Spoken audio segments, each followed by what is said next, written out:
আসসালামু আলাইকুম, আশা করি ভালো আছেন। বাসা জি ভাই, এই কিচেনের সিঙ্ক মুভিং পিলার ব্লকের পয়েন্ট কে দিয়েছে?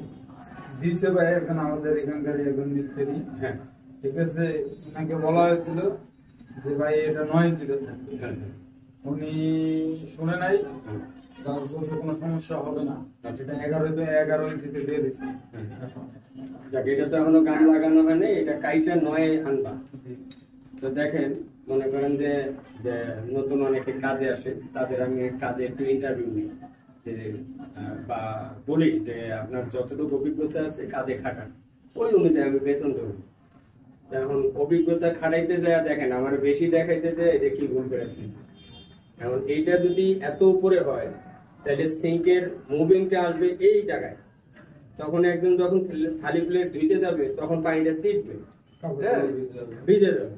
তো এইখান থেকে 9 ইঞ্চি দিলে এইটার উপরে টাইলস আছে 7 ইঞ্চি দেয়া টিকে, ঠিক আছে নি? তাইলে মনে করো যে মুভিংটার পানিটা ইউজ করতে পারে, পানিটা ছিটবে না। হ্যাঁ, এখন যাই হোক, এটা এখন ঠিক করে দিবে। হ্যাঁ, তো কাজ মানে এমন দেখানো উচিত না যে কিনা ভুল হয়ে যায়। তো এটা ভাগ্য ভালো নিচে গান লাগায় নেই, এখন এটা কাইটা শর্ট করে দিলেই হবে। তো এই ব্যাপারগুলো আপনারা খেয়াল রাখবেন। ওকে, আল্লাহ হাফেজ।